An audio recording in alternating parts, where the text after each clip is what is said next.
Assalamualaikum warahmatullahi wabarakatuh. Semuanya, perkenalkan, nama saya Mursito dari kelas Ekonomi A Universitas Pancasakti Bekasi di kampus D. Kali ini saya akan mempresentasikan pendidikan ekonomi atau ekonomi pendidikan yang dosen pengampunya Ibu Nur Hayati MPD. Mari kita bahas terkait dengan ekonomi pendidikan. Arti dari ekonomi pendidikan.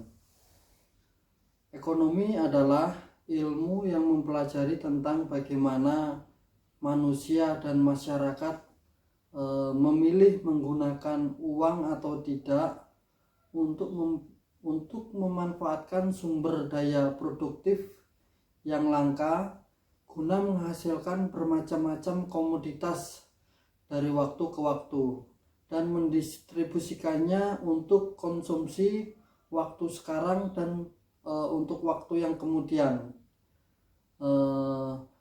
Dari hari di antara bermacam-macam orang dan kelompok dalam suatu masyarakat. Kemudian pendidikan adalah suatu proses pelatihan dan pengembangan pengetahuan, keterampilan, pikiran, watak, dan lain-lain, khususnya melalui sekolah formal. Kegiatan pendidikan menyangkut produksi dan distribusi pengetahuan baik di dalam lembaga reguler maupun non-reguler. Karena mayoritas kegiatan tersebut berlangsung di lembaga pengajaran seperti sekolah dan swasta ataupun negeri.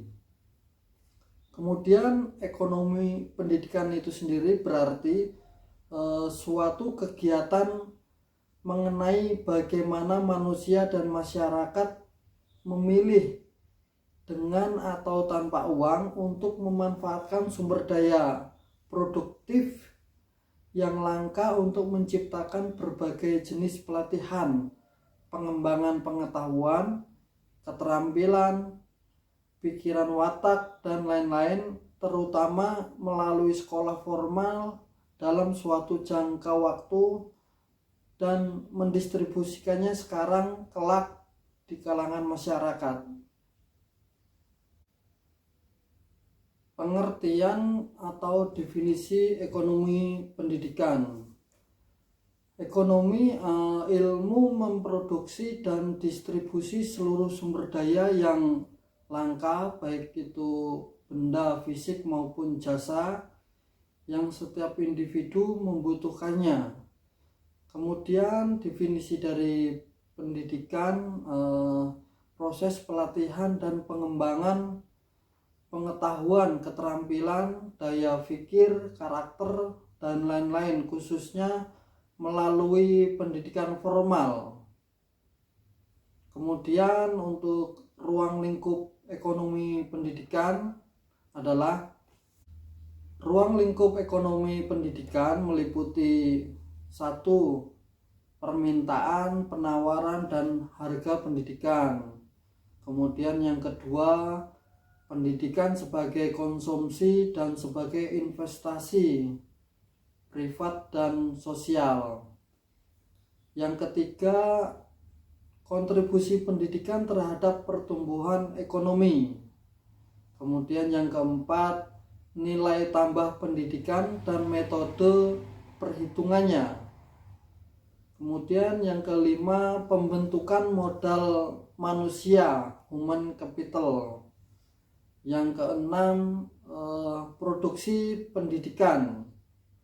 Selanjutnya, pendekatan perencanaan pendidikan. Kemudian yang kedelapan, pembayaran, costing, dan pembelanjaan, financing sekolah. Kemudian yang ke-9, dampak pembangunan lokasi sekolah. Yang ke-10, dampak pendidikan terhadap struktur eh, okupasi dan angkatan kerja. Yang terakhir yang ke-11, rekrutmen dan promosi personel pendidikan. Itulah dari ke-11 ruang lingkup ekonomi pendidikan yang terangkum. Lanjut ke materi hubungan pendidikan dengan pertumbuhan ekonomi.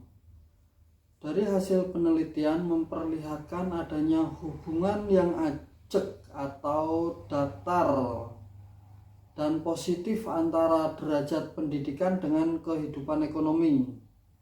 Dalam arti makin tinggi derajat pendidikan, maka makin tinggi pula derajat kehidupan ekonomi. Apakah perkembangan pendidikan yang menyebabkan pertumbuhan ekonomi ataukah sebaliknya?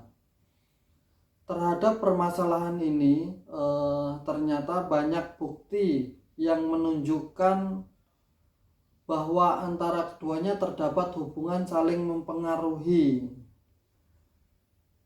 yaitu bahwa pertumbuhan pendidikan mempengaruhi pertumbuhan ekonomi dan sebaliknya pertumbuhan ekonomi mempengaruhi pertumbuhan pendidikan. Dikutip dari buku Blons dan Gintins pada tahun 1976, kemudian Adi Wikarta 1988, ada pula juga dari Syarifuddin tahun 2005. Dalam kebijakan pembangunan kita gunakan asumsi bahwa keberhasilan pembangunan di bidang ekonomi dapat digunakan untuk pembangunan bidang lain termasuk pendidikan. Para penganut teori konsensus dan penganut teori konflik sepakat bahwa fungsi utama institusi pendidikan dalam kaitan dengan kehidupan ekonomi ini adalah mempersiapkan pemudi untuk mengisi lapangan kerja yang produktif. Dikutip dari buku Parelius halaman 50 yang terbit tahun 1978. Kemudian juga ada dari buku Knowles halaman 53 yang terbit tahun 1982 menyatakan bahwa dalam hal mengenai pendidikan orang dewasa, tujuan yang hendak dicapai atau bukan lagi mempersiapkan kemampuan, melainkan meningkatkannya agar peserta didik dapat mampu menghadapi permasalahan yang ada pada saat itu. Jadi untuk itu mereka mendapat pendidikan mental, sikap, pengetahuan, dan keterampilan yang bermanfaat. Proses tersebut terjadi pada semua masyarakat, mulai dari yang paling tradisional sampai yang paling modern.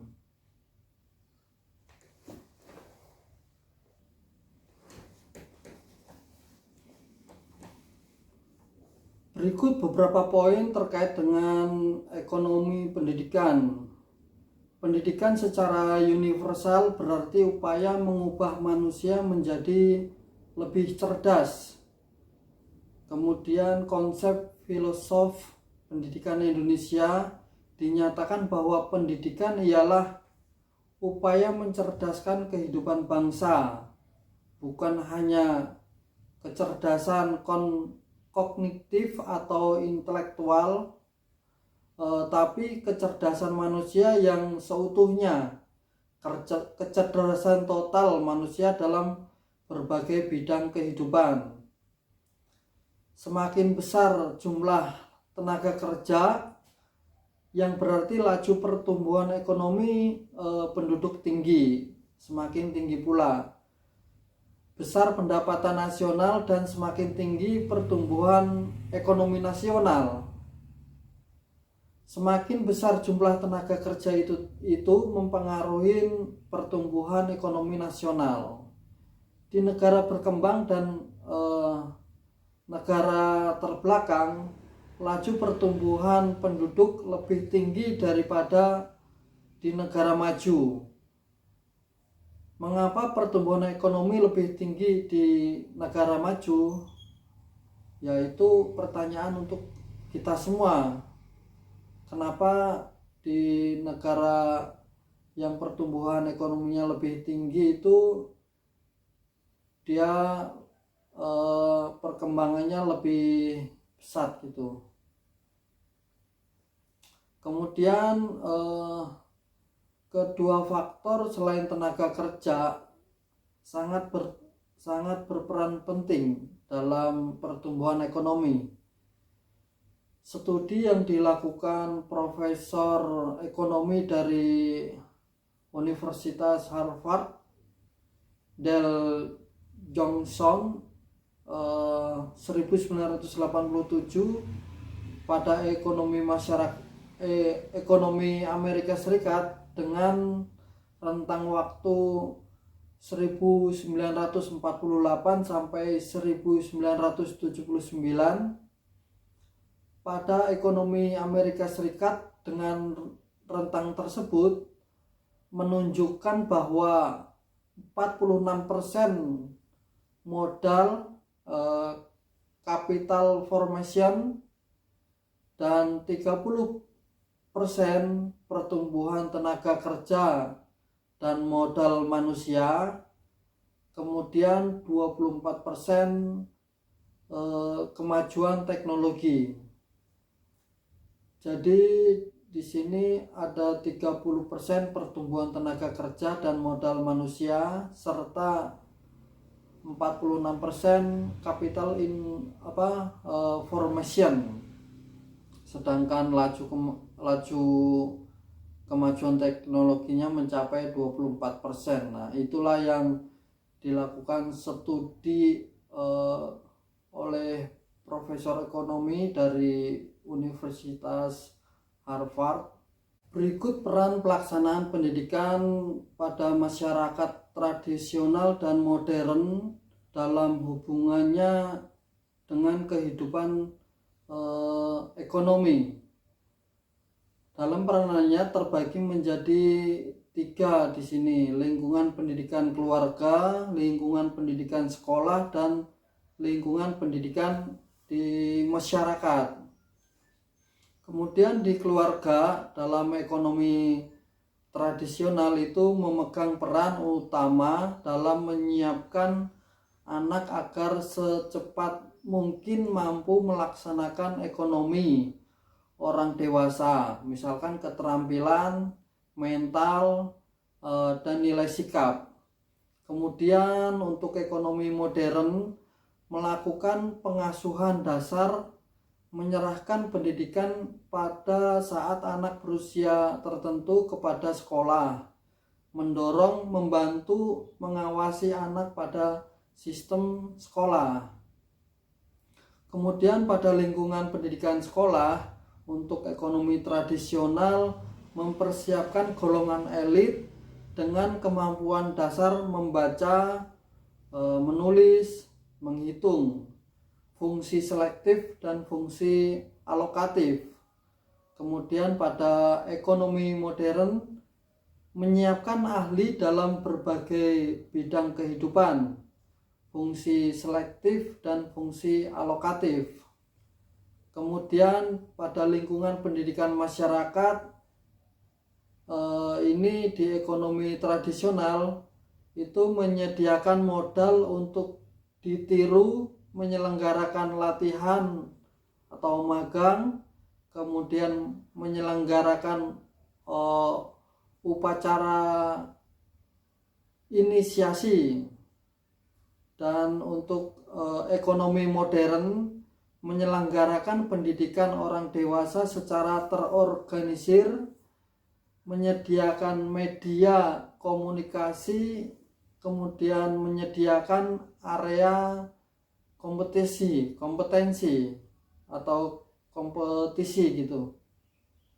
Nah, itu hubungan kehidupan ekonomi terkait dengan pendidikan pada masyarakat tradisional dan pendidikan modern.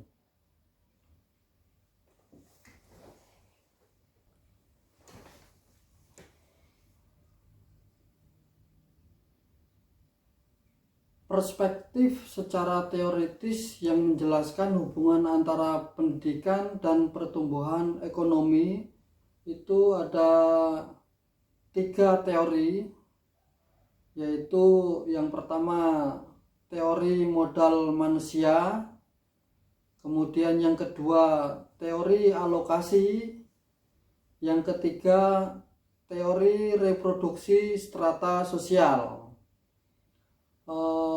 Penjelasan untuk teori modal manusia dikutip dari buku William Schultz, Smart Money, Education and Economic Development pada terbitan 2004, bahwa pendidikan bukan saja akan melahirkan sumber daya manusia SDM berkualitas, memiliki pengetahuan dan keterampilan serta menguasai teknologi, tetapi juga dapat menumbuhkan iklim bisnis yang sehat dan kondusif bagi pertumbuhan ekonomi. Karena itu, investasi di bidang pendidikan tidak saja berfaedah bagi perorangan, tetapi juga bagi komunitas bisnis dan masyarakat umum. Pencapaian pendidikan pada semua level niscaya akan meningkatkan pendapatan dan produktivitas masyarakat. Pendidikan merupakan jalan menuju kemajuan dan mencapai kesejahteraan sosial dan ekonomi.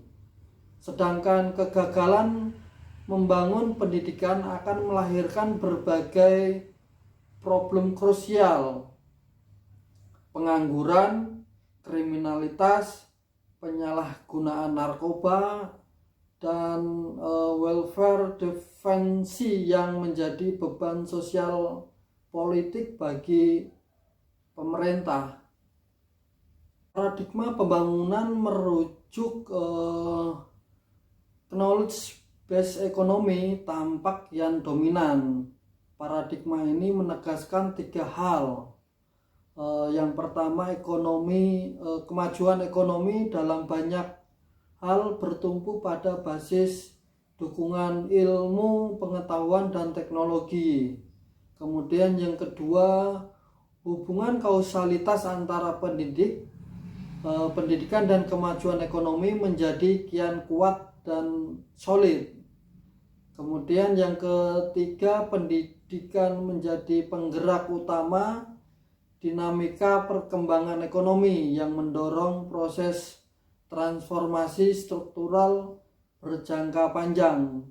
Sebagai ilustrasi, negara Jepang adalah negara Asia pertama yang menjadi pelopor pembangunan ekonomi berbasis ilmu pengetahuan. Setelah Jepang, menyusul kemudian negara-negara Asia Timur seperti Singapura, Cina, Taiwan, Hong Kong, dan Korea Selatan. Kemudian yang kedua, teori alokasi.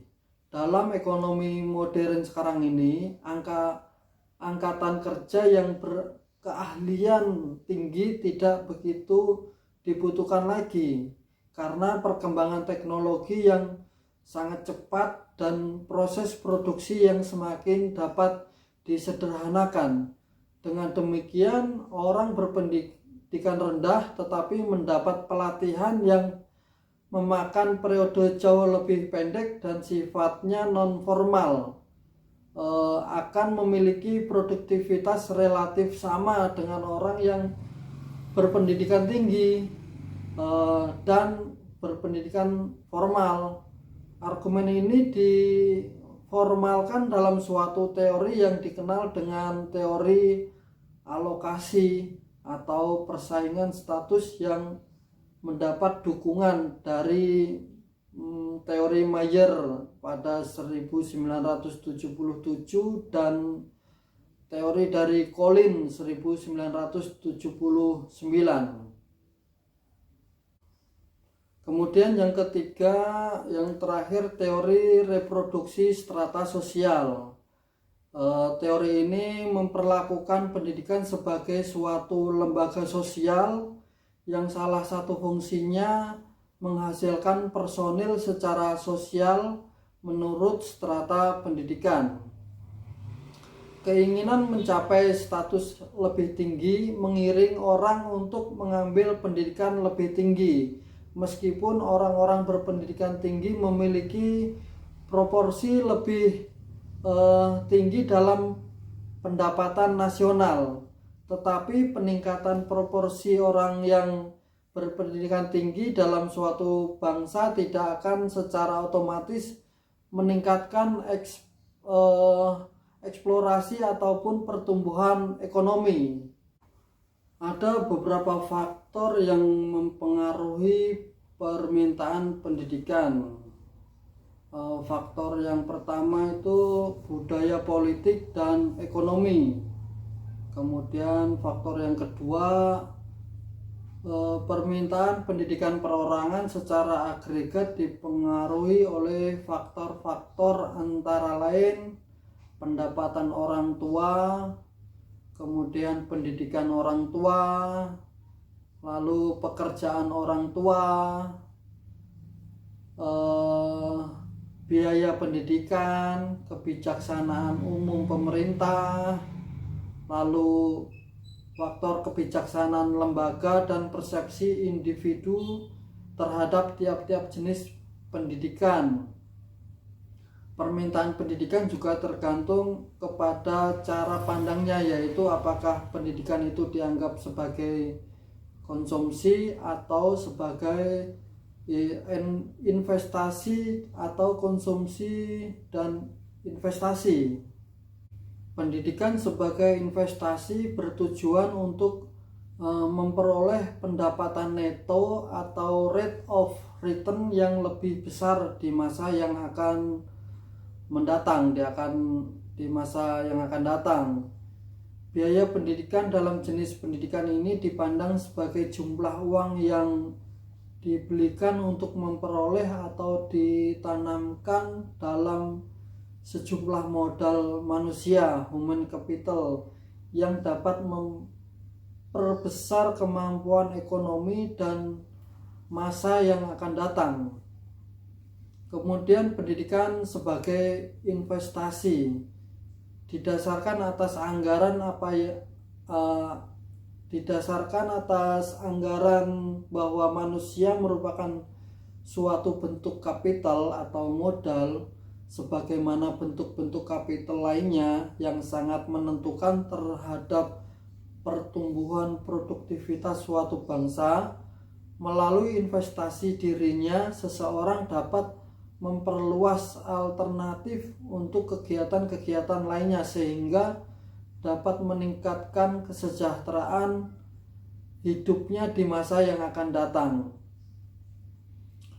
Ada teori human capital, adalah suatu pemikiran yang menganggap bahwa manusia merupakan suatu bentuk kapital atau barang modal sebagaimana barang-barang lainnya seperti tanah, gedung, mesin, dan sebagainya. Human capital dapat didefinisikan sebagai jumlah total dari pengetahuan, skill, kecerdasan rakyat dari suatu bangsa atau negara. Presentasi saya cukupkan, semoga menambah wawasan para pemirsa, dan saya akhiri. Assalamualaikum warahmatullahi wabarakatuh. Terima kasih.